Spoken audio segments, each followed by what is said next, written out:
রমাদানে কম খাওয়া, কম ঘুমানোর অভ্যাস করা, এটা এক নম্বর কেন বলছে? রমাদানে বেশি ঘুম আর বেশি খাওয়া ইবাদতের রুহানিয়াত নষ্ট করে ফেলে। ঠিক আছে, রমাদানে কম খাওয়া, কম ঘুমানো, কম খাওয়া, কম ঘুমানো প্রথম কাজ। সাহারি যে বললাম, কিছু মানুষ সাহারি দেখলে মনে হয় যে আর খাবে না, জীবনে শেষে না। আর ইফতার দেখলে, আমাদের ঢাকা শহর ইফতার গুলো দেখেন, ইফতার দেখলে মনে হয় যে জিন্দেগিতে আর কোনো কিছু খায় নাই, আজকেই খেয়ে শেষ করতে হবে।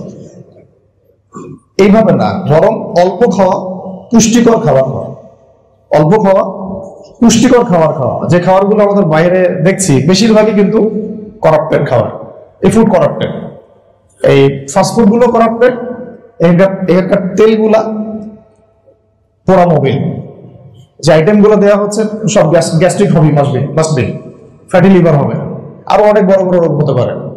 রমজান রোজা থাকি বলে কিন্তু আমরা বুঝি না, কিন্তু এটা কিন্তু শরীরের মধ্যে অনেক খারাপ ইফেক্ট ফেলে। তো লিমিটেড খাবার, রাসূল সাল্লাল্লাহু আলাইহি ওয়াসাল্লাম যেভাবে খেতেন সেভাবে খাওয়া, খাবার ঠিক করে ফেলা এবং হাইজেনিক খাবার খাওয়া, ফ্রেশ খাবার খাওয়া, যে খাবারগুলো করাপ্টেড না এমন খাবার অল্প পরিমাণে খাওয়া। দুই হচ্ছে আপনার ঘুমানোটা কমানো।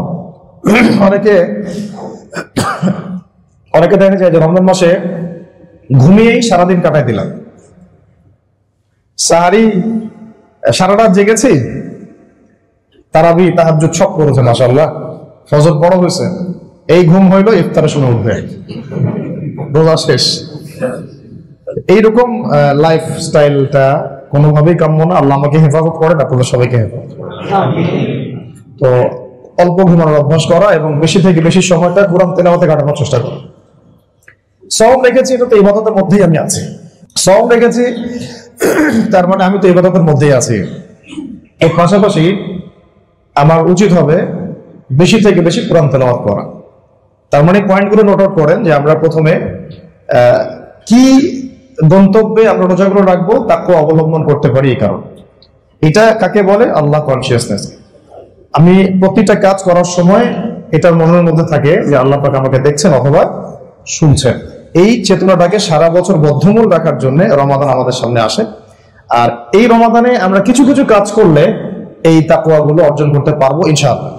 তার মধ্যে প্রথমটা বলছিলাম যে বেশি খাওয়া যাবে না, বেশি ঘুমানো যাবে না, এবং সারাদিন তো রোজা রাখছি। রোজা রাখার অর্থ এই না যে খালি খাবার ছেড়ে দিলাম, স্ত্রী সহবাস ছেড়ে দিলাম, আর কি পানি ছেড়ে দিলাম। আর যাদের স্ত্রী হয় নাই তাদের তো ছাড়ার কোনো প্রশ্নই নাই। এখানে একটা পয়েন্ট আছে, একটু খেয়াল করে দেখেন। স্ত্রী আমার জন্য হালাল, হালাল তো, স্ত্রী আমার জন্য হালাল। আর যদিও মনে হয় বাহ্যিকভাবে ব্যাপারটা সহজ, বাট একটা স্ত্রীকে ডিল করা মানে একটা রাষ্ট্রকে ডিল করা। আসতেছেন? একটা স্ত্রীকে ডিল করা মানে একটা রাষ্ট্রকে ডিল করা, আর দুটো স্ত্রী ডিল করা মানে দুটো রাষ্ট্র ডিল করা, চারটা স্ত্রী ডিল করা মানে বিশ্ব চালানোর যোগ্যতা অর্জন করা। তো এখন আপনারা কোন লেভেলে যেতে চান এটা আপনারা ফিক্স করবেন, আল্লাহ তৌফিক দান করেন।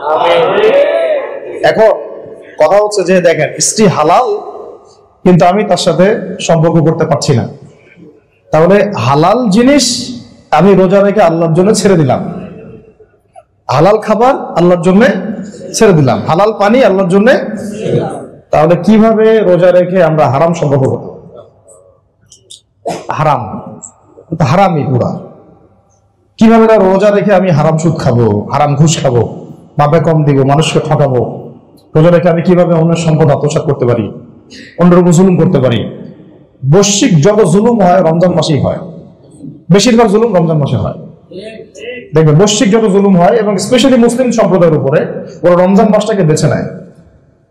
রমজান মাসে আল্লাহ রাব্বুল আলামিন আমাদেরকে আল্লাহর কাছে আসার সুযোগ তৈরি করে দিয়েছেন, এবং এতে করে ইমানদারদের ইমান বেড়ে যাবে, তাদের জজবা বেড়ে যাবে, দিন কায়েমের ফিকির বেড়ে যাবে। এই জন্য দেখবে রমজান মাসে যত খেলাধুলা, অমুক বিশ্বকাপ, তমুক বিশ্বকাপ, এগুলো রমজান মাসে চলতে থাকে। অমুক টিভি শোজ, এইটা ওইটা, আমরা যদিও অত কিছু জানি না এটা সম্পর্কে, তারপর আইডিয়া থেকে বলছে। আরেকটা বিষয় হচ্ছে দেখবেন শেষ দশকের মধ্যে গিয়ে দেখবেন ঈদের টেলিফিল্ম, ঈদের সিনেমা, ঈদের এইটা, ঈদের সেটা, মানে এক একটা দিন কিভাবে নষ্ট করা যায় এটা পুরো প্ল্যানিং শয়তানের থাকে।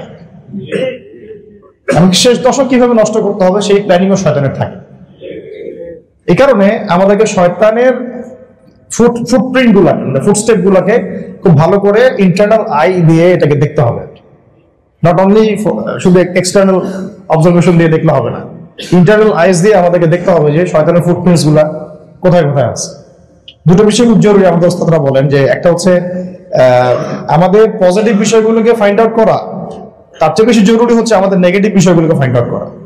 ওয়ার্ল্ডের নেগেটিভ বিষয়গুলোকে, প্রবলেমস গুলোকে ফাইন্ড আউট করা এবং এটা সলিউশন খোঁজা। ফাইন্ড আউটটা সবচেয়ে বেশি ইম্পর্টেন্ট, তারপরে সলিউশনে যেতে পারবো। সমস্যা হচ্ছে আমরা যারা বাহ্যিক চোখ দিয়ে দেখি তারা সমস্যাগুলোকেই ফাইন্ড আউট করতে পারি না, সলিউশনে হাঁটা তো বহু দূরের কথা, বহু দূরের কথা। তো ভাই যেটা বলছিলাম যে এটা হালাল তো ছেড়ে দিচ্ছি, তাহলে হারাম কেন ছাড়বো না? এটাই রোজা সবচেয়ে বড় শিক্ষা, যে আমরা রোজায় যেহেতু হালাল ছেড়ে দিচ্ছি, হারাম কেন ছাড়বো না? রোজা রেখে অনেক মা বোন আছেন, জানি না মা বোনরা শুনতে পাচ্ছেন কিনা, মা বোনরা রোজা রাখেন, পর্দা করেন না। অনেকেই চুল খুলে বাইরে যান, বেপর্দায় বাইরে যান, রোজা রেখে কাজ করেন, রোজা নষ্ট হয়ে যাচ্ছে। রোজা রেখে প্রচুর গীবত হয়ে যায়। অনলাইন কিন্তু গীবতের একটা মডার্ন ভার্সন আর কি। ফেসবুক হচ্ছে গীবত, তহমত, অপবাদ দেওয়ার একটা মডার্ন ভার্সন আর কি। ফেসবুক, ইউটিউব এগুলো হচ্ছে গীবত, তহমতের কি মডার্ন ভার্সন। তো এখন আমরা সামনাসামনি গীবত করতে অনেক সময় ভয় করি, যে না ভাইয়ের সামনে গীবত করা যাবে না, আল্লাহ পাক শুনছেন। এটা কিন্তু আমাদের মধ্যে একটা কনসিয়াসনেস আসে, কিন্তু স্ক্রল করার সময় আমাদের মধ্যে এটা আসে না। ওখানে টুকুস করে একটা কমেন্ট করে দিলাম, আজে বাজে একটা কথা বলে ফেললাম, তখন দেখা যায় এটা কিন্তু গীবত শুধু হচ্ছে তাই না, এটা সাস্টেইন করতেছে আপনার এই ভিজুয়াল ওয়ার্ল্ডের মধ্যে থেকে যাচ্ছে, এটা বাতাসের মধ্যেই। এবং যতক্ষণ পর্যন্ত সেই ব্যক্তি আপনাকে মাফ করছেন না, আপনি কিন্তু ক্ষমা পাচ্ছেন না। তাই অনলাইন ইউজিংটাতে রমজান মাসে খুব বেশি সাবধান থাকতে হবে। যে বিষয় জানি না মন্তব্য করার কোনো প্রয়োজন নাই, যা আমার জেহেনে নাই, নলেজে নাই, এটা নিয়ে আমার মন্তব্য করার দরকার নেই। চুপ থাকা অনেক ভালো। মান সমাতা নাজাত, এটা হাদিস আছে, যে ব্যক্তি চুপ থাকে সে নাজাত পেয়ে গেছে। সব বিষয়ে সবাইকে কথা বলতে হবে না। আর যে বিষয়গুলো স্পর্শকাতর, ওলামায়ে কেরামদের সাথে সম্পৃক্ত বা দ্বীনের সাথে সম্পৃক্ত, এগুলো নিয়ে কথা বলার আগে, লেখার আগে, বলার আগে অনেকবার ভাবতে হবে আসলে আমার অ্যাপ্রোচটা ঠিক হচ্ছে কিনা। তো মূল কথাটা হচ্ছে যে রমজান মাসে হালাল যেহেতু ছেড়ে দিছি, এক বাক্যে আল্লাহ পাকের সমস্ত হারাম ছাড়তে হবে। করা যাবে ইনশাআল্লাহ? ইনশাআল্লাহ। এটা টাফ, এটা খুব ডিফিকাল্ট একটা কাজ, কিন্তু এই ডিফিকাল্ট কাজের রিওয়ার্ডটাই বেশি হবে ইনশাআল্লাহ। কারণ নামাজ পড়তে বলে দেখবেন আমাদের অনেক এমপি মন্ত্রীও আধা ঘন্টায় 30-40 টাকার নামাজ পড়ে ফেলে, তাই না? কিন্তু তাদেরকে বলেন যে আপনারা সুদটা ছাড়েন, আপনারা ঘুষ ছাড়েন, হ্যাঁ, আপনারা ইয়ে করেন, এই আল্লাহ বিরোধী আইনগুলোকে বাদ দেন, আপনারা আল্লাহর হারামকে যে হালাল করছেন এটাকে বন্ধ করেন। আল্লাহর হারামগুলোকে তো অনেকে হালাল করেছেন, দেশের মধ্যে করেন নাই, ওগুলো বন্ধ করেন, করবে না। আল্লাহ পাকের বহু হালাল এখানে হারাম হয়ে গেছে, আল্লাহর দেওয়া হালাল এখানে হারাম করা হয়েছে, আবার আল্লাহর দেওয়া হারাম এখানে হালাল করা হয়েছে। তো এগুলোকে বন্ধ করেন, করবে না। নামাজ তো ঠিকই পড়ে। তো এই কসমেটিক্স ইসলাম দিয়ে আল্লাহর কাছে পার পাওয়া যাবে না। ইসলাম পালন করতে হলে ফান্ডামেন্টাল ইসলামই পালন করতে হবে। আর এই ইংরেজি শব্দটা ওরা কিনতে পারে, কিন্তু এটার বাংলা যদি আমি বলি যে মৌলবাদ ইসলামই আমাদেরকে পালন করতে হবে, তখন তেরে আসবে আমাদের দিকে, মিডিয়ানে তেরে আসবে। তো এটাও একটা ভালো সাইন কিন্তু, যে ওয়েস্টার্নদের যে এরা এত বেশি দাসত্ব করে, এটা ওদের এই উসুল দেখলেই বোঝা যায়। আমি যদি বলি যে আপনাকে ফান্ডামেন্টাল ইসলাম ফলো করতে হবে, আর্মি অফিসাররা তালি দিচ্ছে, তাই তো ইসলামের বেসিক ফান্ডামেন্টাল ফলো না করলে তো আমি মুসলিম হতে পারবো না, তাই না? এখন ওইটা যদি বাংলায় বলি যে ইসলামের প্রত্যেকটা মৌলিক বিষয় আপনাকে মেনে চলে একজন মৌলবাদী মুসলিম হতে হবে, এখন তালির জায়গায় রাইফেল। এই যে একটা, এটাকে আমরা বলি যে কাঠামোগত ইসলাম বিদ্বেষ এবং একটা মানে পশ্চিমাদের অন্ধ অনুকরণ, এখান থেকে আমরা বের হতে পারি নাই। আমাদের এই দার্শনিক পরাজয়গুলো থেকে যদি বের না হইতে পারি, তাহলে এই জাতির মুক্তির কোনো পথ নাই। সবার আগে আমাদের এই মাথার মগজের এই সমস্যাগুলোকে দূর করতে হবে। আল্লাহ তৌফিক দান করুন। তো মাশাআল্লাহ, আল্লাহ তাকে কবুল করেন। কবুলিয়ত নিয়েই ছাড়বে আজকে। আপনারা কি জানেন যে রমজান মাসে রোজা কত হিজরিতে ফরজ হয়েছে? দ্বিতীয় হিজরি। কত হিজরি? হিজরত করে নবী সাল্লাল্লাহু আলাইহি ওয়াসাল্লাম যখন মক্কা থেকে মদিনায় গিয়েছেন, এর পরের বছর রমাদানের সওম ফরজ হয়েছে। ওই বছরই আরো দুইটা বিষয় ফরজ হয়েছে। এটা আমাদের দেশের মানুষদেরকে বলতে হবে, জানাতে হবে, বোঝাতে হবে। এবং সেই বিষয়গুলো কুতিবা আলাইকুমুস সিয়াম যে পৃষ্ঠায় আছে সূরা বাকারায়, কোরআন থাকলে দেখাবেন মানুষকে, আমাদের অডিয়েন্সদেরকে। কুতিবা আলাইকুমুস সিয়াম যে পৃষ্ঠায় আছে দ্বিতীয় পারায়। কথা হচ্ছে একটা বিষয় মেনশন করার জন্য এই প্রসঙ্গটা এনেছি যে আমরা জানি রমজান মাসে সওম ফরজ হয়েছে। এই রমজান মাসেই বদর যুদ্ধ হচ্ছে, এবং রমজানের মধ্যে বদরের চেতনাও আছে এবং থাকতে হবে, আছে এবং থাকতে হবে। এখন সাহাবীদের সময় যুদ্ধ হয়েছে এক স্রোতে, আমাদের বাংলার মাটিতে কোন স্রোতে যুদ্ধ হচ্ছে? এখানে কথা দিয়ে যুদ্ধ হচ্ছে, আদর্শ দিয়ে যুদ্ধ হচ্ছে। এখানে কিন্তু দেখবেন নাস্তিকদের সাথে আমাদের রাজপথে যুদ্ধ হচ্ছে, তাদের সাথে আমাদের অনলাইনে যুদ্ধ হচ্ছে, অফলাইনে যুদ্ধ হচ্ছে, তাদের সাথে আমাদের টকশোতে যুদ্ধ হচ্ছে। প্রত্যেকটা জায়গাতেই কিন্তু কনফ্লিক্ট এবং ব্যাটল লেগেই আছে। হ্যাঁ, এখানে সশস্ত্র অবস্থান নাই, কিন্তু আদর্শগত জায়গা থেকে তো কনফ্লিক্ট আছেই, আছে কিনা? ওই যে মেজাজটা যে না, আমরা ইসলামকে কোন অবস্থাতেই পরাজিত হতে দিব না, এই চেতনাও শিখাবে রমাদান। এই চেতনাকে শিখাবে রমাদান। কারণ 17 রমজান বদর দিবস তো পালন করার মানে ওই সেন্সে বলি নাই, মানে 17 রমজান বদর যুদ্ধ হয়েছে এই সেন্সে বলেছি। আরেকটা বিষয় আছে, ঠিক সামনে যাবেন, এই যেটা বললাম কুতিবা আলাইকুমুস সিয়াম, এর ডান পাশে আছে কুতিবা আলাইকুমুল কিসাস। কুতিবা আলাইকুমুল কিসাস সেম একদম সেম ওজনে, আমরা বলি ওজনে, সেম সিগায় সেম ওজনে কুতিবা আলাইকুমুস সিয়াম, কুতিবা আলাইকুমুল কিসাস, কুতিবা আলাইকুমুল কিতাল, একদম সেম 3-4 পৃষ্ঠার মধ্যেই আসছে। বাসায় গিয়ে পড়ে দেখেন। এখন মাঝখানেটা নিয়ে আমরা আলোচনা করি, প্রত্যেকটা নিম্ন থেকে ডানে ভাবে আমরা নড়ি না। এখন কুতিবা আলাইকুমুল কিসাস, এটাকে যদি আপনি কিসাস না বলে মৃত্যুদণ্ড বলেন, তা বাংলাদেশের আইনে মৃত্যুদণ্ড নাই, আছে কি নাই? আছে তো। আর কথা হচ্ছে ইসলামিক কিসাসের যে মানে প্রয়োগ আর আমাদের মানবরচিত আইনগুলোতে মৃত্যুদণ্ডের যে প্রয়োগ, এটা কখনো সমান নয়। মানবরচিত আইনে দেখা যায় বাদী মরে গেছে, বিবাদীও মরে গেছে, মামলা মরে নাই, এরকম হয় বিষয়টা আর কি। ইসলামিক কিসাস এরকম না। ইসলামিক কিসাস মানে শরিয়া কোর্ট বসায় ইনস্ট্যান্ট একদম ফয়সালা করে ফেলা।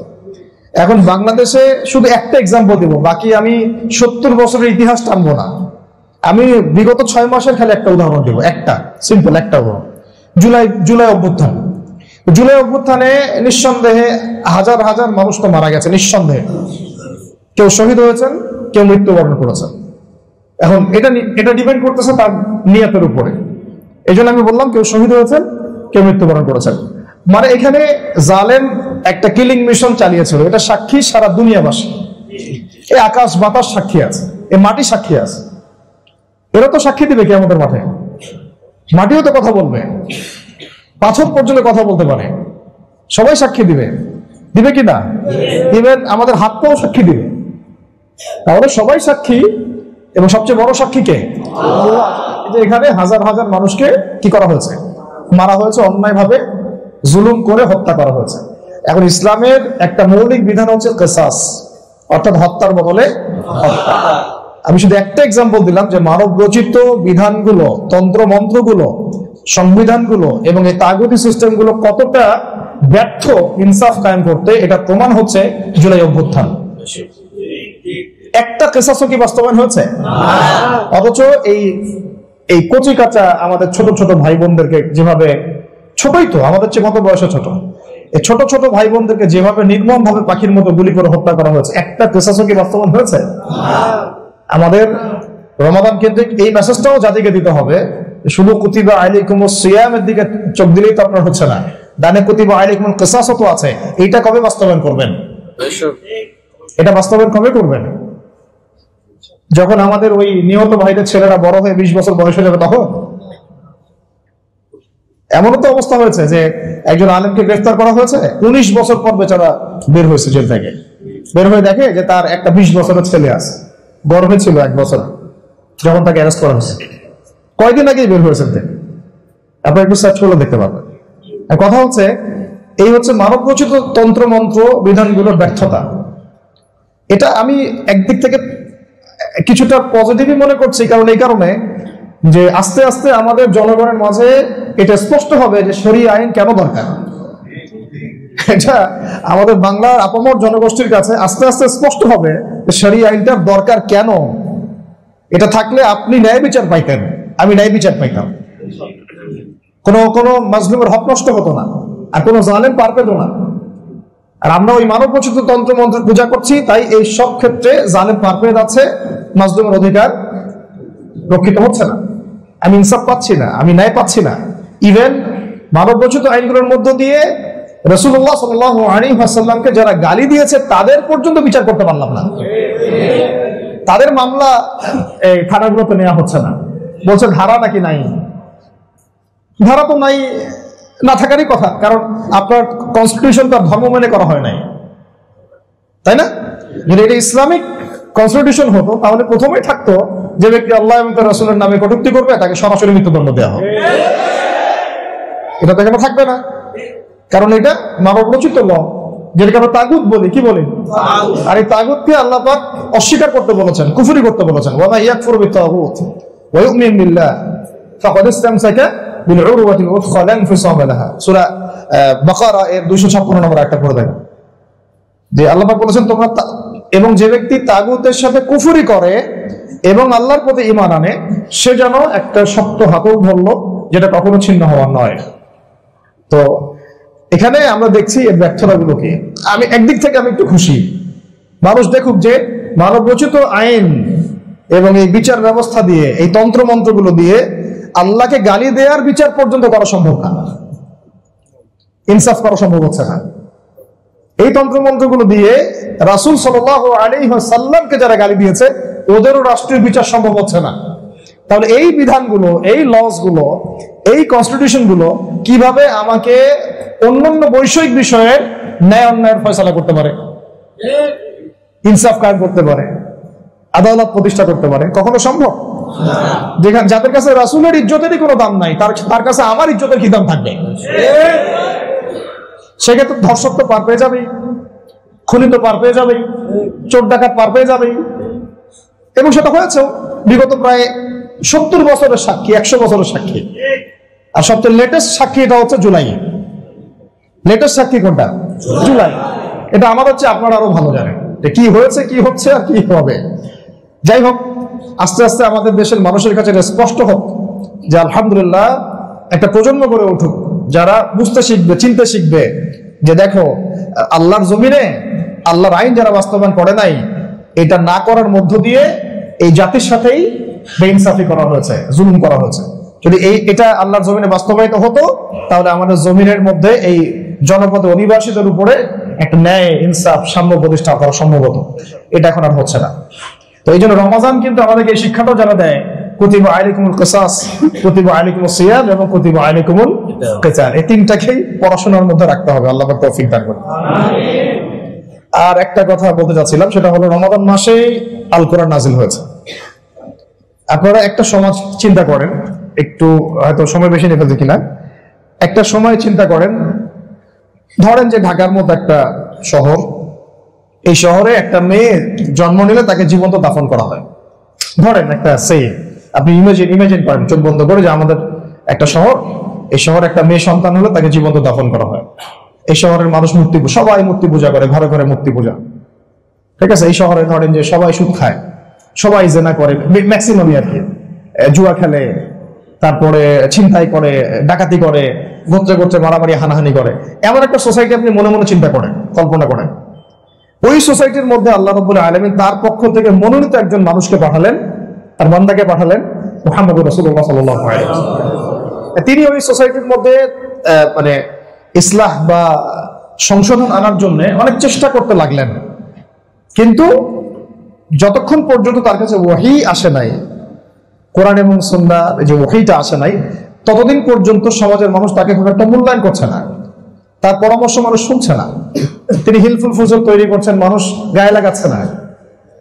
তার বয়স যখন 40 হলো, একটু খেয়াল করতে হবে, তার বয়স যখন 40 হয়ে গেল তখন তিনি সমাজের এই জাহালাত গুলোকে আর সহ্য করতে পারছেন না, কিছুতেই আর তিনি এখানে টিকতেই পারছেন না। এটা তো স্বাভাবিক, পাশে যদি ধুমধারাক্কা গান বাজে আর আপনি যদি নামাজি ব্যক্তি হন, আপনি এখানে টিকতে পারবেন না।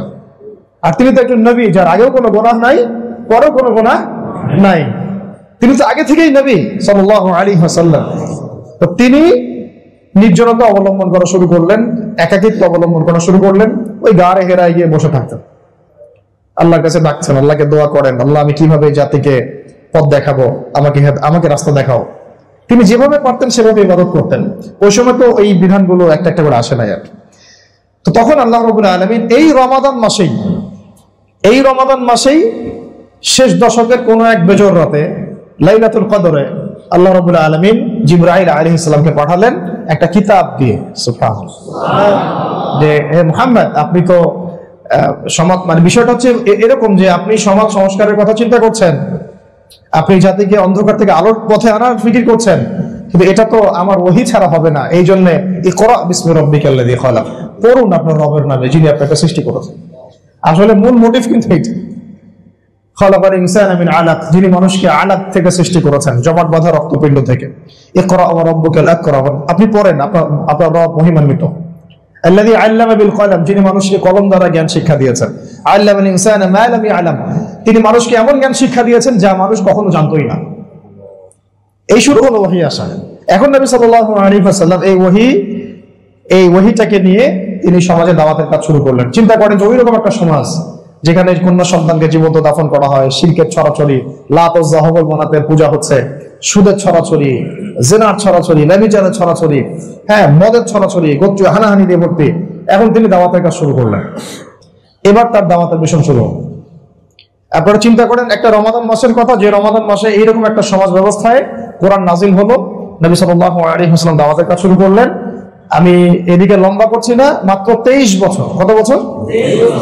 23 বছর পরে আপনি ওই পুরো মক্কাটার চিত্রটাকে দেখেন। জাস্ট 23 বছর পরে আপনি আবার মক্কায় ফিরে যান। সিরাতটা পড়ে নেন বাসায় গিয়ে, আজকে তো এক বৈঠকে সব বলা সম্ভব না। সিরাতটা পড়ে নেন বাসায় গিয়ে, 23 বছর পরের মক্কার দিকে আপনি এখন তাকান, দেখেন কোন কন্যা সন্তানকে আর জীবন্ত দাফন করা হচ্ছে না, কোন সুদ কেউ খাচ্ছে না, কোন শিরক তো দূরের কথা, কোন মূর্তির অস্তিত্ব পর্যন্ত নাই, সবগুলো ভেঙে চুরমার করে দেওয়া হয়েছে, তাই না?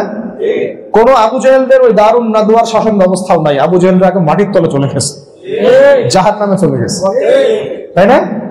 ওই 23 বছর পরের মক্কায় কোনো জেনা নাই, কোনো মদপান নাই, কোনো ব্যভিচার নাই, কোনো গোত্রীয় হানাহানি পর্যন্ত নাই, সবাই ভাই ভাই হয়ে গেছে।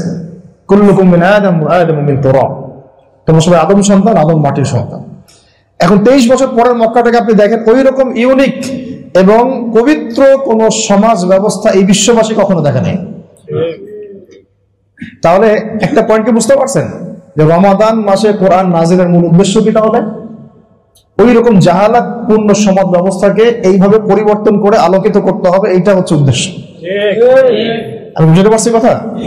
তাহলে এখন একটু মিলানোর চেষ্টা করেন আজকের ওয়ার্ল্ড অ্যাফেয়ার্সকে মিলান ওই আইএমএ জাহিলিয়াতের সাথে, আজকের বাংলাদেশকে মিলান আইএমএ জাহিলিয়াতের সাথে, আমাদের দেশের প্রত্যেকটা ডিপার্টমেন্টকে মিলান, আমাদের দেশের পলিটিক্সকে মিলান আইএমএ জাহিলিয়াতের সাথে, ওয়ার্ল্ডের পলিটিক্সটাকে মিলান আইএমএ জাহিলিয়াতের সাথে, ওয়ার্ল্ড ইকোনমিক্সকে মিলান আইএমএ জাহিলিয়াতের সাথে, আমাদের আঞ্চলিক অর্থনীতিকে মিলান আইএমএ জাহিলিয়াতের সাথে, ব্যবসাকে মিলান আইএমএ জাহিলিয়াতের সাথে, জেনাকে মিলান, ব্যভিচারকে মিলান, মাদককে মিলান, সমাজ ব্যবস্থাকে মিলান, আপনি গোত্রীয় হানাহানিকে মিলান, মেয়েদের অবমাননাকে মিলান, একটা পয়েন্টও খুঁজে পাবেন না যে আইএমএ জাহিলিয়াতে যেমন জাহালাত ছিল আজকের বিশ্ব ঠিক সেই জায়গাতেই দাঁড়ায় আছে, বরং তার চেয়ে বেশি জাহালাত আছে, আগে তো ছিল একটা ক্ষুদ্র পরিসরে, এখন পুরো গ্লোবালাইজেশন হয়েছে এটা। তাহলে এখনকার বিশ্বে কোরআন নাজিলের উদ্দেশ্যটা কি হবে? ঠিক যেমন নবী সাল্লাল্লাহু আলাইহি ওয়াসাল্লামের সময় লাইলাতুল কদরে কোরআন নাজিল হয়েছিল ইকরা বিসমি রাব্বিকাল্লাযী খালাক দিয়ে, উদ্দেশ্য ছিল যাতে করে ওই আবু জেহেলদের সেই জাহালাতপূর্ণ সমাজটাকে একেবারে পরিবর্তন করে আলোকিত সমাজে পরিণত করা যায়। তাহলে এখন কোরআন কি শুধুমাত্র তিলাওয়াতের জন্যই নাজিল হইল? শুধু তারাবি পড়ার জন্যই? 40 কুলখানিয়া 3 খতম এগুলোর জন্যই কি কোরআন নাজিল হলো? রমাদান মাসের কোরআন যে নাজিল হলো কি উদ্দেশ্যে হলো এইটা আমরা অনেকেই বুঝতে পারি না। তাহলে এই কোরআন কেন্দ্রিক সমাজ ব্যবস্থাটাকে, জাহিলিয়াতকে চ্যালেঞ্জ করে এই সমাজ ব্যবস্থাকে ফাটল ধরাতে হবে। ইমানের শিবির এবং কুফরি শিবির আলাদা করে ফেলতে হবে, তাওহীদ এবং শিরকের শিবির দুটো আলাদা করে ফেলতে হবে। এখানে মুনাফিকি, তাগুতি সিস্টেম, ইমানদারদেরকে আলাদা করে ফেলতে হবে। এমন ভাবে কোরআন কেন্দ্রিক মেহনত করতে হবে যেন সমাজটা এইভাবে বিভক্ত হয়ে যায়। ইমানদাররা আলাদা হয়ে যায়, কাফেররা আলাদা হয়ে যায়, মুনাফিকরা আলাদা হয়ে যায়, মুমিনরা আলাদা হয়ে যায়, মুশরিকরা আলাদা হয়ে যায়, মুসলিমরা আলাদা হয়ে যায়। এইভাবে সমাজটাকে আলাদা করে ফেলতে হবে দাওয়াতের মধ্য দিয়ে। এই কাজটাই নবী সাল্লাল্লাহু আলাইহি ওয়াসাল্লাম করেছেন আইয়ামে জাহিলিয়াতের সময় মক্কায়। তো কোরআন যে প্রেক্ষাপটে নাজিল হয়েছিল, আজকের বিশ্ব এবং রাষ্ট্র সেই প্রেক্ষাপটের বাইরে নয়। বরং আমরা যদি একটা একটা করে ধরে ধরে মিলাতে চাই, আমরা এক ধাপ বেশি প্রমাণ করতে পারবো যে হ্যাঁ, আজকের শহর, আজকের রাষ্ট্র, আজকের বিশ্ব সেম আইয়ামে জাহিলিয়াতের মধ্যেই আছে। যে কোন একটা ডিপার্টমেন্টের নাম বলেন, আমি বলে দিতে পারবো। শিক্ষার কথা বলেন, সংস্কৃতির কথা বলেন, অর্থনীতির কথা বলেন, রাজনীতির কথা বলেন, সব আইয়ামে জাহিলিয়াতের মধ্যে আছে, সব। শুধু এর বাইরে কিছু আছে, প্রোটেস্ট্যান্ট ভার্সন অফ ইসলাম, ইসলামের কিছু কসমেটিক্স ইসলাম। এর বাইরে কিছু গোরাবা মানে যারা মৌলিকভাবে ইসলাম ফলো করে এবং তাদেরকে সমাজের মানুষ বাঁকা চোখে দেখে। যারা মানে মৌলিক ইসলামটা ফলো করে, পরিপূর্ণ ইসলাম ফলো করতে চায়, তাদেরকে আবার সমাজের মানুষ বাঁকা চোখে দেখে। তারা আবার অন্য গ্রহের প্রাণী নাকি। মানে আপনি একটা বিয়ের অনুষ্ঠানে গিয়েছেন যেখানে গান বাজনা বাজতেছে, ধুমধারাক্কা, একেবারে বেলাল্লাপনা, তো সেখানে আপনি গিয়ে নিজেকে খুব জড়তা ফিল করছেন, এক কোনায় চলে আসলেন, তা আপনাকে তারা বলবে যে আপনি আনসোশ্যাল, আপনি আনসোশ্যাল, সামাজিক বিষয় বোঝেন না। কেউ একটা জন্মদিনের দাওয়াত দিয়েছে, কেক টেক কাটবে, এটা করবে, আপনি বলবেন না আমি যাবো, তো তারা আপনাকে বলবে আপনি আনসোশ্যাল। হ্যাঁ, ইভেন যদি সামনের ইলেকশনে আপনি বলেন যে ভাই আমি ভোট টোট দিব না, আমি এই সিস্টেমের মধ্যে নাই, মানে দেয়া জায়েজ না জায়েজ আলোচনা করতেছি না, আমি বলছি যে ভাই আমি দিলাম না, যান, তো আপনাকে বলবো যে আপনি তো পলিটিক্স বুঝেন না। তো যাই হোক ভাই, মূল কথা হচ্ছে যে কোরআন নাজিল হয়েছে কোন মাসে, কি উদ্দেশ্যে নাজিল হয়েছে, আমি একটা আয়াত থেকে বলে শেষ করতেছি। আল্লাহ রাব্বুল আলামিন বলেছেন শাহরুর রমাদান আল্লাযী উনজিলা ফীহিল কোরআন, রমজান সেই মাস যে মাসে কোরআন নাজিল হয়েছে। আমি বলছিলাম কি উদ্দেশ্যে নাজিল হয়েছে। পুরো একটা পড়লে আপনি দেখবেন আল্লাহ পাক সেখানে বলেছেন হুদাল লিন্নাস, এক নাম্বার, এটা হচ্ছে মানব জাতির জন্য হেদায়েত, মানব জাতির জন্য হেদায়েত। আরেকটা ওয়ার্ড আল্লাহ পাক ব্যবহার করেছেন, সেটা হচ্ছে বাইয়িনাতিন মিনাল হুদা, মানে এটা বাইয়িনাত মানে সুস্পষ্ট দলিল, এটা কি সুস্পষ্ট দলিল। শেষে একটা শব্দ আল্লাহ রাব্বুল আলামিন প্রয়োগ করেছেন, সেটা হচ্ছে ওয়াল ফুরকান, এটা হচ্ছে ফুরকান মানে সত্য মিথ্যা, ন্যায় অন্যায়, হক বাতিলের একটা চূড়ান্ত পার্থক্যকারী মানদণ্ড। তাহলে কোরআন কি, কোরআন নাজিলের প্রেক্ষাপটটা কি এবং কোরআন নাজিলের উদ্দেশ্য কি, আমরা কিন্তু রমাদান থেকে বুঝে ফেললাম। কোরআন আল্লাহ রাব্বুল আলামিনের কালাম, নাজিল হয়েছে পুরো মানব জাতিকে হেদায়েত দেওয়ার জন্য। এটা হচ্ছে একটা বাইয়িনাত, সুস্পষ্ট প্রমাণ, এবং ওয়াল ফুরকান ন্যায় অন্যায়, সত্য মিথ্যার একমাত্র মানদণ্ড। তো আমাদের জিম্মেদারি হচ্ছে যে এই রমজান মাসে যেহেতু কোরআন নাজিল হয়েছে এবং এই কোরআন আইয়ামে জাহিলিয়াতকে পরিবর্তন করে একটা আলোকিত সমাজ প্রতিষ্ঠা করেছে, অতীতে এর নজির আছে, নবী সাল্লাল্লাহু আলাইহি ওয়াসাল্লাম তা করে দেখিয়েছেন, তাহলে এই যুগেও সেটা সম্ভব কিনা? সম্ভব কি সম্ভব না? সম্ভব হবে যদি আমরা বেশি না 5টা থেকে 6টা কাজ করি। সম্ভব হবে যদি আমরা কয়টা কাজ করি? 5টা থেকে 6টা কাজ করলে এ যুগেও সম্ভব কোরআনকে কেন্দ্র করে সমাজ পরিবর্তন করা। এ যুগেও সম্ভব কোরআনকে হাতে নিয়ে সমাজকে পরিবর্তন করা, রাসূলুল্লাহ সুন্নাহকে হাতে নিয়ে সমাজ পরিবর্তন করা।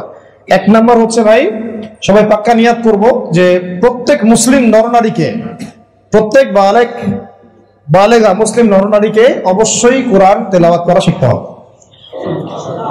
স্কুল শিখাক, কলেজ শিখাক, ইউনিভার্সিটি শিখাক আর নাইবা শিখাক, আমাকে শিখতে হবে। শিক্ষা ব্যবস্থা আমাকে শিখাক বা নাইবা শিখাক, আমাকে শিখতে হবে। কিভাবে শিখবো এটা আমার ফিকির। মাদ্রাসায় গিয়ে হোক, ওস্তাদের কাছে এসে হোক, মসজিদে এসে হোক, মক্তবে এসে হোক, আমাকে শিখতে হবে। শেখার দায়িত্ব আমার, আমাকে শিখতে হবে any how at any cost. এটা আপনি রমজান মাসে নিজের উপর ফরজ করে নেন যে আমি রমজানে কোরআন শিখবই। মানে কোরআনের প্রতি মহব্বত তৈরি করতে না পারলে এই জেনারেশনকে দিয়ে আমরা সেই বিপ্লবটা আশা করতে পারি না। কারণ আপনি যে কিতাবের প্রতি কোনো মহব্বতই নাই, যে কিতাবের সাথে আমার কোনো তাল্লুক নাই, সেই কিতাবের বিধান প্রতিষ্ঠা হোক, এটা তো বহু দূর কি বাত। আল্লাহ পাক আমাদেরকে বোঝার তৌফিক দান করে। আমাদের এই সিস্টেম তো আমাকে এটা শিখাবে না, ওই আশায় বসে থেকে লাভ নাই। আপনারা গলা ফটায় ফেলেন যে শিক্ষা ব্যবস্থায় আল কোরআন বাধ্যতামূলক করা হোক, সিরাত বাধ্যতামূলক করা হোক, হাদিস বাধ্যতামূলক করা হোক, কোশ্চিন কালেও তাগুত করবে না। লিখে দিচ্ছি, লিখে নেন। কারণ এই সিস্টেমটাই হচ্ছে কয়েকটা সভ্যতার দাসত্ব করছে। মানে এই কুফরি এবং তাগুত একটা সিস্টেম চলতেছে বিশ্ববাসীর উপরে। কেউ যদি মনে করে যে আমি সিস্টেমের ভিতর ঢুকবো, একেবারে দরবেশ হয়ে ঢুকবো, সাদা দাড়ি নিয়ে ঢুকবো, পাগড়ি পরে ঢুকবো, জুব্বা পরে ঢুকবো, ঠিক আছে, কালিমার পতাকা নিয়ে ঢুকবো, একদম এই সিস্টেমে ঢুকবো আর কি, পুরো দাজ্জালীয় সভ্যতার এই সিস্টেমে আমি নিজে ঢুকবো, ঢুকে এই সিস্টেমটাকে আমি চেঞ্জ করে দিব। তাহলে আমি লিখে দিচ্ছি, বলে দিচ্ছি, লিখেন, দিন শেষে ওই সিস্টেম তাকে পরিবর্তন করে সিস্টেম থেকে ছুড়ে ফেলে দিন। আর এটা রাসূলুল্লাহ সাল্লাল্লাহু আলাইহি ওয়াসাল্লাম এই কাজটা করেনও নাই। তিনি আবু জেহেলদের সিস্টেমে ঢুকে ওই সিস্টেমকে পরিবর্তন করেন নাই। তিনি আবু জেহেলদের সিস্টেমের সাথে কুফরি করেছেন, ওই সিস্টেমটাকে অস্বীকার করেছেন, করে তারা আলাদা হয়ে গিয়েছেন, আলাদা হয়ে সমাজকে বিভক্ত করেছেন, তারপরে তাদের তাওহীদ দিয়ে ওই সিস্টেমটাকে পরিশুদ্ধ করেছেন।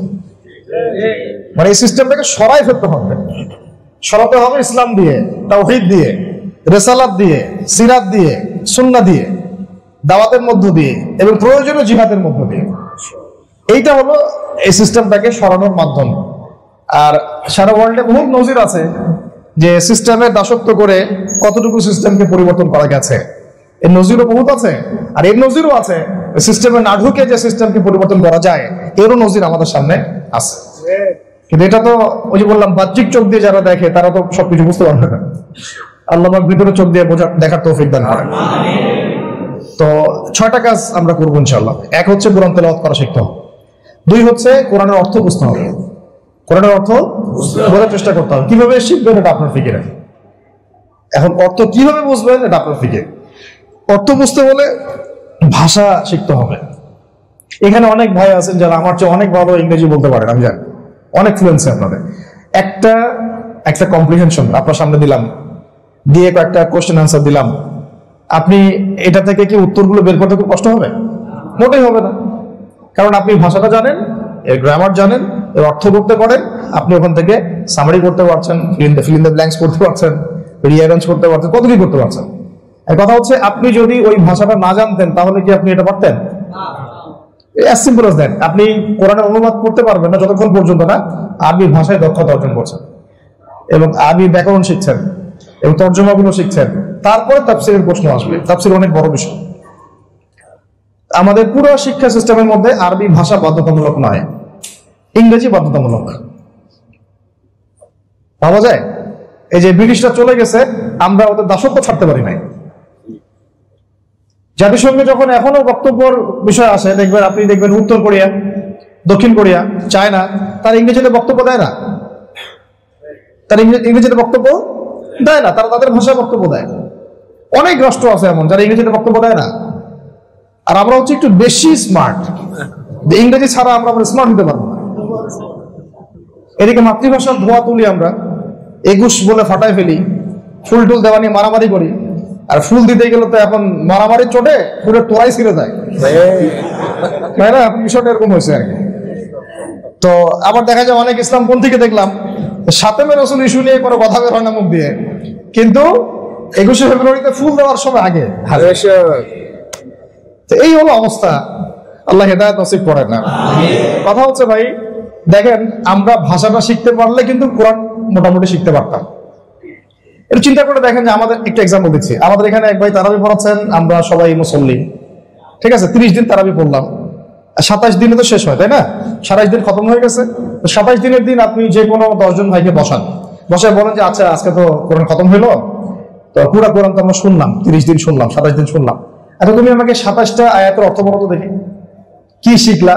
এই পুরো 30 দিন যে তুমি তারাবি পড়লা, পুরা কোরআন খতম করলা ইমামের পিছনে, আমাকে 27টা আয়াতের অর্থ শোনাও। ইমাম সাহেব পড়েছেন, তুমি শুনেছো, বুঝেছো, দেখবেন 10টা আয়াতের অর্থ বলতে পারছো। কেন? খুব সহজ উত্তর। আর ওই ভাষা সে জানে না, কোরআন শুনেছে কিন্তু অর্থ করতে পারছে না। কিন্তু আমি এখন আপনাদেরকে একটা দৃশ্য চিন্তা করতে বলি। মদিনায় আমরা নামাজ পড়ছি মনে করেন, মসজিদে নববীতে, এখন তারাবি খতম হয়ে গেল 27 দিনে। এখন মদিনার অধিবাসী 100 জন মানুষকে আপনি বসায় বলেন যে 27টা আয়াতের অর্থ আমাদেরকে কি বলতে পারবেন? আপনাকে 2000 আয়াতের অর্থ বলে রেখে দিবে কিনা? পার্থক্যটা কেন? কারণ কি? ভাষা তারা জানে, আমরা জানি না। আমাদের পক্ষে কি ভাষাটা শেখা খুব কঠিন কিছু ছিল কিনা? আমরা ইংরেজি শিখতে পারছি, আরবি পারতাম না? হিন্দি আমাদের মা বোনরাও জানে কি জানে না? আপনারা তো আসতেছেন, আসলে জানে কি জানে না? খুব ভালো জানে। কিভাবে জানে? তারা কি স্কুলে শিখেছে? কলেজে? ইউনিভার্সিটিতে? তারা দেখেছে টিভিতে, টিভি সিরিয়াল। কোন শিক্ষা প্রতিষ্ঠানে পড়ানো হয় নাই, তারপরেও তারা শিখেছে। এই যে একটা মানে সাংস্কৃতিক অধঃপতন এবং পরাজয় আমাদের, এটা আমাদেরকে কোরআন শিখতে দেয় নাই। এটা আমাদের শিক্ষা ব্যবস্থার ব্যর্থতা যে আমরা কোরআনকে বাধ্যতামূলক করতে পারি নাই, 1 নাম্বার। দ্বিতীয় কথা হচ্ছে যে আমরা কোরআনের ভাষাটাকেও কোনো গুরুত্ব দেই নাই। মনে করছি এগুলো ওলামায়ে কেরামদের কাজ, মাদ্রাসার মানুষ এগুলো করবে, আমরা এগুলো করতে যাবো না। অথচ মাদ্রাসায় পড়ে কত % মানুষ? পুরো শিক্ষার্থীদেরকে আপনি ভাগ করেন, দেখবেন 70% জেনারেল স্টুডেন্ট, 30% মাদ্রাসা স্টুডেন্ট। আর এই 70% জেনারেল স্টুডেন্ট তারা বড় হয়ে রাষ্ট্র চালাবে, অর্থনীতি চালাবে, বড় বড় আমলা হবে, বিশেষ ক্যাডার হবে, তারা বড় বড় সেক্টরগুলোতে দায়িত্ব পাবে, এসপি হবে, ডিসি হবে, তাই না? বিচার বিভাগে থাকবে। এখানে সব কারা বসে আছে? মাদ্রাসা মানুষরা নাকি জেনারেল মানুষরা? জেনারেল। তো এই হিউজ একটা পপুলেশনকে আমি কোরআন শিখাই নাই, হাদিস শিখাই নাই, সিরাত শিখাই নাই, আকীদা শিখাই নাই, উসুল শিখাই নাই, এমনকি ফরজ আইনের জ্ঞানও শিখাই নাই, এত বড় বড় ডিপার্টমেন্টের দায়িত্ব দিয়ে বসে রাখলাম। আর এদিকে যারা আমরা আবার এগুলো জানি, তারা ওই মানুষগুলো আনুগত্য করতেছি বসে বসে। তো এই যে একটা দৈন্যতা, মেরুকরণ, এটাকে দূর করতে হলে একটা কম্বাইন্ড এডুকেশন দরকার ছিল, যেটা এখন পর্যন্ত দুঃখজনক হচ্ছে আমরা এখনো দেখি নাই। আমার সামনে কি হবে আল্লাহ ভালো জানে। তবে কিছু হোক বা না হোক, আমাদেরকে ব্যক্তিগত উদ্যোগেই এগুলো শিখতে হবে। আল্লাহ পাক আমাদেরকে তৌফিক দান করেন। আল্লাহ পাক বলেছেন যে কুতিবা আলাইকুমুস সিয়াম, তোমাদের উপরে সাওমকে ফরজ করা হয়েছে। কামা কুতিবা আলাল লাযিনা মিন ক্বাবলিকুম, ঠিক যেভাবে তোমাদের পূর্ববর্তী জাতিসমূহের উপরেও সাওমকে ফরজ করা হয়েছিল। উদ্দেশ্য একটাই, লাআল্লাকুম তাত্তাকুন, যাতে তোমরা মুত্তাকি হতে পারো। তাকওয়া কি, এটা যে ব্যক্তি সাওম রাখে সে নিজেই এর ব্যাখ্যা বুঝতে পারবে। আমাদের এক ভাইকে যদি জিজ্ঞাসা করা হয় যে আপনি সাওম রেখে কি খাবার খান, বলবে না, খাই না। পানি পান করি না। আপনার স্ত্রী হালাল, তারপরেও কি স্ত্রী সহবাস করেন? না। কেন করেন না?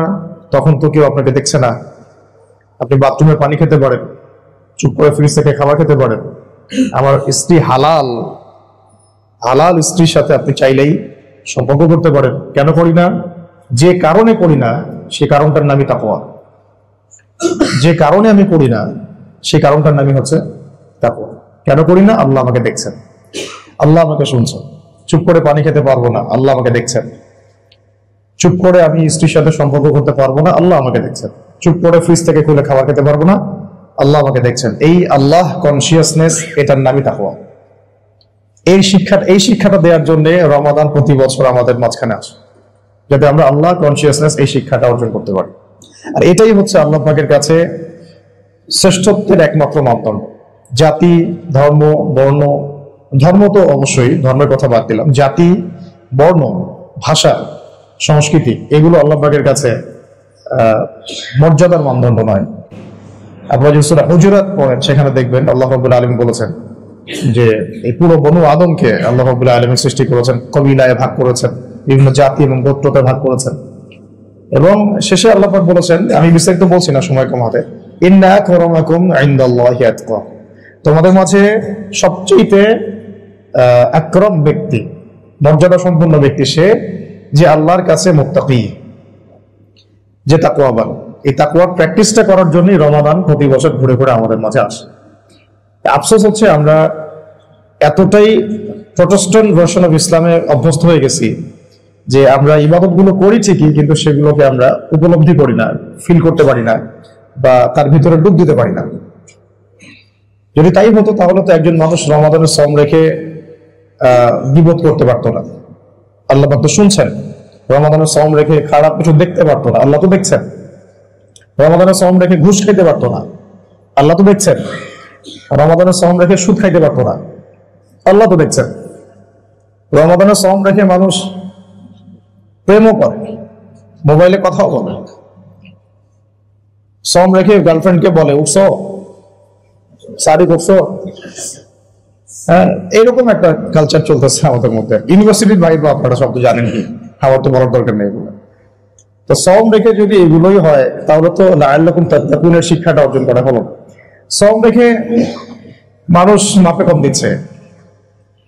রমাদান মাস শুরু হলেই দেখবেন পণ্যের দাম, কিছু কিছু পণ্যের দাম বেড়ে গেছে, সিন্ডিকেট হয়ে গেছে, মাপে কম দেওয়া হচ্ছে, খাবারে বিষক্রিয়া, খাবারে ভেজাল। কারা করছে? অমুসলিমরা করছে না, মুসলিমরা করছে। সে নামাজও পড়ে, সে রোজাও রাখে, সে আবার তারাবিও পড়বে, এবং তারাবির সময় প্রথম কাতারে দাঁড়ানো নিয়ে সে ঝগড়া করবে। ফ্যানটা কেন মাথার উপরে নাই, এসি কেন চালু হয় না, ইমাম সাহেব এসি চালু করেন না কেন, বলবেন সাহেব আপনারা কি করেন, দেখবেন সেই কথাগুলো বলবো। তাহলে একটা বিষয় স্পষ্ট যে লাআল্লাকুম তাত্তাকুন এটা কোনো প্রটেস্ট্যান্ট ভার্সনে বোঝার মতো মানে ক্লজ না। এটাকে বুঝতে হবে সালাফদের বুঝ অনুযায়ী, সালফে সালেহিন যে বুঝ অনুযায়ী বুঝেছেন সেইভাবে বুঝতে হবে। লাআল্লাকুম তাত্তাকুনের একটাই অর্থ আমি হাদিসে জিবরিল থেকে কোট করতে পারি।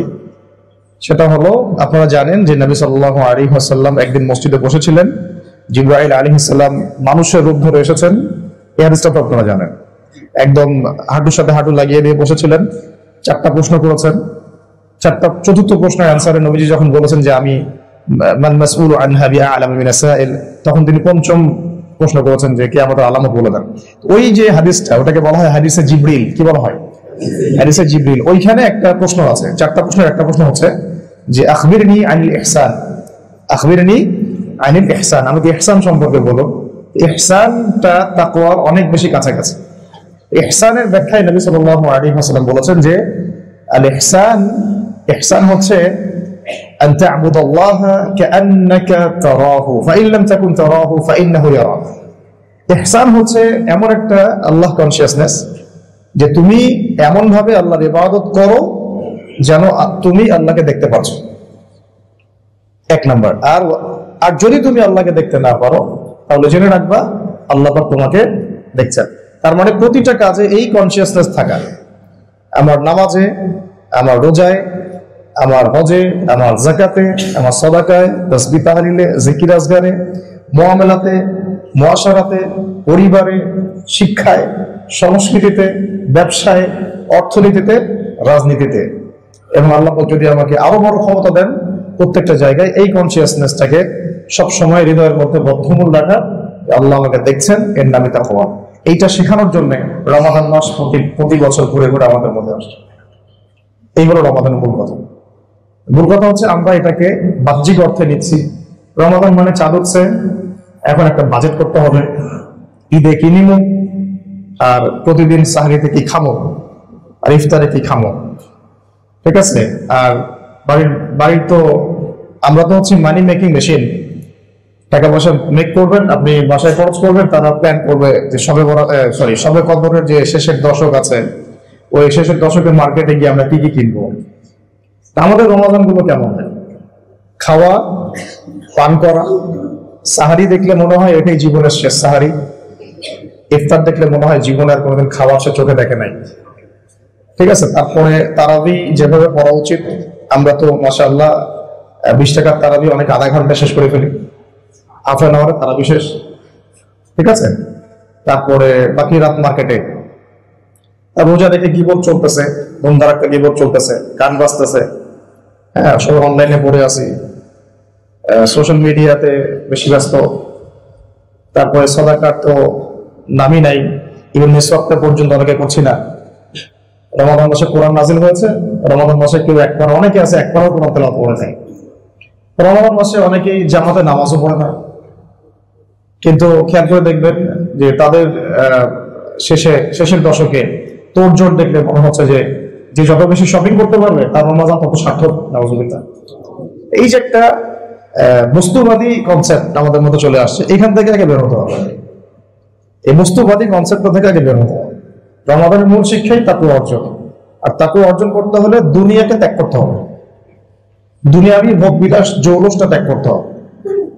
সাহারি করবো লিমিটেড, ইফতার করবো যতটুকু আমার প্রয়োজন, কোরআনময় রমাজান কাটাতে হবে, যেহেতু রমাজানেই কোরআন নাজিল হয়েছে। রমাজানের দাওয়া বাড়াতে হবে, তালিম বাড়াতে হবে, তাবলীগ বাড়াতে হবে, দিনের জন্য এফোর্ট এগুলো বাড়াতে হবে, দিনের অ্যাক্টিভিটিস বাড়াতে হবে, মসজিদ ভিত্তিক কোরআন শিক্ষা বাড়াতে হবে, পারিবারিক তালিম বাড়াতে হবে। রমাজান মাসে যাকাত দেওয়ার চেষ্টা করতে হবে, পাশের প্রতিবেশী খেতে পারলো কিনা খোঁজ নিতে হবে, সোশ্যাল প্রজেক্ট করতে হবে যাতে সমাজের দরিদ্র মানুষগুলো এই মাসটা অন্তত সুন্দর মতো খেয়ে পরে বাঁচতে পারে। সাদাকাতুল ফিতর আদায় করতে হবে। আল্লাহকে পাওয়ার জন্য দুনিয়াবি ব্যস্ততা থেকে ফারেক হতে হয়, এই জন্য ইতিকাফ করতে হবে, যাতে শেষের দশক আমি শুধু আল্লাহকে নিয়ে থাকি। তো এই যে রমাদানের যে মূল রূপ বা আত্মা, এটা যে আমরা উপলব্ধি করতে পারছি না, এটা অন্যতম কারণ হচ্ছে এই মেটেরিয়ালিস্টিক বস্তুবাদী এই জগৎটা, সমাজটা। সবার আগে রমাদান আসার আগে আমাদেরকে নিজের মাইন্ডসেটটাকে একটু ফারেক করে নিতে হবে। আমি এক মাসের জন্য অন্তত এক মাসের জন্য আমি আল্লাহর সাথে একাকী ফারেক হয়ে যাচ্ছি। এই জন্য আমার রমাদান কেন্দ্রিক ব্যস্ততা গুলোকে আগেই সেরে ফেলা। আমি অনেকদিন বলেছিলাম বিভিন্ন লেকচারে যে যদি সামর্থ্য থাকে মাসের বাজার আগেই করে ফেলা, রমজান মাসের বাজারে বেশি যেতে না হয়, গেলেও মানুষের সালাম দিতে হবে, বাজারে যাওয়ার দোয়া করতে হবে, চোখের হেফাজত করতে হবে, আর অনেক ব্যাপার আছে। এগুলো তো রোজা নষ্ট করে ফেলছি। রোজা মানে তো শুধু না খেয়ে থাকা নয়, পানি ছেড়ে দেওয়া নয়। একটা হাদিসের মধ্যে স্পষ্ট এসেছে যে ব্যক্তি রোজা রেখে এই অশ্লীল কাজগুলো ছাড়তে পারে নাই, মিথ্যা বলা, বিপদ করা, অশ্লীলতা, বেহায়াপনা, তার না খেয়ে থাকা, পানি না পান করাতে আল্লাহ পাকে কিছু যায় আসে না, আল্লাহ পাকে কিছু যায় আসে না। তো তাহলে আমরা যদি এত কষ্ট করি দিন শেষে কোনো রিওয়ার্ড না পাই, তাহলে আসলে আলটিমেটলি ক্ষতিগ্রস্ত হলাম আমরাই। এই কারণে সবার আগে একটা প্ল্যান করা যে রমাদান মাসটাতে আমি কি কি করব, কি কি করব না। আর এটা বারবার আল্লাহ পাক আমাদেরকে কেন দিচ্ছেন? বছরের অন্য সময়গুলো আমরা বিভিন্ন জায়গায় এলোমেলো হয়ে যাই। খেয়াল করে দেখবেন এখন নামাজের যে হালত মসজিদগুলোতে রমজান মাসে বাড়বেই স্বাভাবিক ইনশাআল্লাহ। যে ব্যক্তি কখনো নামাজ পড়েও না সেও আসবে নামাজ পড়তে, কখনো নামাজ পড়ে না তারাবি পড়তে আসবেই। কিন্তু রমাদান মাসে একটা মাহৌলই থাকে, অন্যরকম একটা কালচার থাকে, একটা পরিবেশ থাকে যেখানে আমরা ইসলামিক ভাবে নার্সিং করতে পারি মানুষকে। এই কারণে আগে রমাদানটাকে গুছিয়ে নেওয়া, যে আমি রমাদান মাসটাকে কিভাবে কাটাবো, দুনিয়াবি ব্যস্ততা থেকে ফারেক হয়ে যাওয়া, তারপরে দুনিয়াবি যে প্রয়োজনগুলো সেগুলো আগে মিটিয়ে ফেলার চেষ্টা করা, এবং একটা বিষয় খেয়াল রাখা যে যেহেতু রমাদান এসেছে আমাকে গুছিয়ে নেওয়ার জন্য, সারা বছর আমি বিভিন্ন দিকে এলোমেলো ছুটেছি, এখন সময় হয়েছে আল্লাহর দিকে ফিরে আসা। রমাদান চলে গেলে দেখবেন অনেকের নামাজের শিথিলতা হয়ে যায়। ফরজ নামাজ ঠিক আছে, সুন্নতের শিথিলতা হচ্ছে, নফলের শিথিলতা হচ্ছে, তাহাজ্জুদ ছিঁড়ে যাচ্ছে, সাদাকা কমে যাচ্ছে। রমাদানে আমরা যে পরিবার পরহেজগার থাকি অন্য সময়গুলোতে এতটা কিন্তু থাকি না, স্বাভাবিক। ইল্লা মাশাআল্লাহ, বাকি আল্লাহর মাকবুল বান্দাদের কথা ভিন্ন। আমরা আমভাবে বলছি, আওয়াম যারা আমরা তাদের কথা বলছি। তো এইটা হলো বছরের একটা মৌসাম, একটা সুযোগ, একটা উপলক্ষ, যেটাকে কেন্দ্র করে আমরা আবার আল্লাহর কাছে ফিরে আসবো। তো এটাই হলো আমাদের মূলত মৌলিক শিক্ষা রমাদানের, আমরা যেন রমজান মাসে আল্লাহর কাছে ফিরে আসি। আল্লাহ পাক তৌফিক দান। এবং প্রত্যেকটা বিষয়ে সাফল্য অর্জনের জন্য একটা সুনির্দিষ্ট নীতিমালার দরকার হয়, একটা সিলেবাসের দরকার হয়, একটা কারিকুলামের দরকার হয়, একটা প্ল্যানিং এর দরকার হয়। উইদাউট প্ল্যানিং আমরা কোনো কিন্তু গোল অ্যাচিভ করতে পারি না। তাই রমাদান কেন্দ্রিক আমাদের একটা প্ল্যান থাকতে হবে। এই রমাজানে আমার প্ল্যান কি? সবার প্ল্যান সেম হবে না, এক এক মানুষের প্ল্যান এক এক রকম হবে। কার প্ল্যান কেমন হতে পারে এটা আপনাকে আপনার নিকটস্থ বরেণ্য আলেমের কাছে এসে মশওয়ারা করতে হবে। ওস্তাদ আমি এই পর্যায়ে আছি, এই রমজানে আমি একটা প্ল্যান করতে চাই যে রমজানটা আমি এভাবে কাটাতে চাই, আপনি আমাকে নসিহত করুন, পরামর্শ দেন। তিনি আপনার হালত বুঝে আপনাকে একটা সিলেবাস কারিকুলাম বা ডিরেকশন দিবেন যে এইভাবে এই রমজানটা কাটাও, চেষ্টা করো অন্তত। কারণ সবাই তো সব কাজ একসাথে করতে পারবে না। যেমন একজন ব্যক্তি কোরআন একদমই বিশুদ্ধ করে তেলাওয়াত করতে পারে না, তাহলে আমাদের কাছে আসলে আমরা কি বলতাম, অন্তত আপনি 30 দিনের মধ্যে কোরআন তেলাওয়াত শিখুন। আর একজন ভাই আসছেন হাফেজে কোরআন, আমরা কি বলবো, আপনি এমন ভাবে এই মাসে কোরআনটাকে রিভিউ করেন, রিভাইজ করেন, যেন কোরআন আপনার ঠোঁটে লাগায় থাকে। একজন ভাই আসছেন যিনি মাশাআল্লাহ কোরআনের ভাষা বুঝেন, নাহু সরফ সবই বুঝেন, ব্যাকরণে মাহির, পারদর্শী, তার লেভেলটা কি হবে? তিনি এই রমাদানে দেখা যাবে প্রতিদিন এক পারা করে কোরআনের তাফসীর করছেন। এক এক মানুষের লেভেল এক এক রকম হবে, বাট আমভাবে আমাদের কিছু মৌলিক আমল সবাইকেই করতে হবে। সে মৌলিক আমলগুলোর প্রথমটা হচ্ছে, 1 নম্বরটা হচ্ছে রমাদানে কম খাওয়া, কম